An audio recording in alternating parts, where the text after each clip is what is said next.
നമസ്കാരം. ഖത്തറിൽ മുൻ ഇന്ത്യൻ നാവികസേന ഉദ്യോഗസ്ഥർക്ക് വധശിക്ഷ വിധിച്ചു എന്നുള്ള റിപ്പോർട്ട് വലിയ രീതിയിൽ തന്നെ രാജ്യത്തെ ആശങ്കയിലാഴ്ത്തിയിരുന്നു. അതിനുശേഷം ഈ വധശിക്ഷ പിൻവലിച്ചിരിക്കുന്നു, അതിന് പകരം തടവ് ശിക്ഷയാക്കി ശിക്ഷ ഇളവ് ചെയ്തിരിക്കുന്നു എന്നുള്ള ഒരു ആശ്വാസകരമായ വാർത്ത കൂടി രാജ്യത്തെ തേടിയെത്തിയിരുന്നു. എന്തായാലും ഇപ്പോൾ ഖത്തറിൽ ജയിലിലുള്ള മുൻ നാവികസേന ഉദ്യോഗസ്ഥർക്ക് കോടതി വിധിക്കെതിരെ അപ്പീൽ നൽകാൻ 60 ദിവസം സമയം അനുവദിച്ചിട്ടുണ്ട് എന്ന് കേന്ദ്ര സർക്കാർ അറിയിച്ചിട്ടുണ്ട്.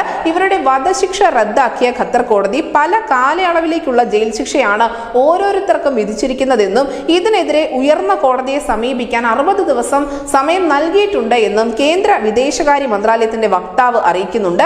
ഇന്ത്യൻ പൗരന്മാർക്കെതിരായ ശിക്ഷാവിധിയുടെ പകർപ്പ് അവരുടെ അഭിഭാഷക സംഘത്തിന് ലഭിച്ചതായി വ്യാഴാഴ്ച വിദേശകാര്യ മന്ത്രാലയ വക്താവായ രൺധീർ ജയ്സ്വാൾ അറിയിച്ചിരുന്നു.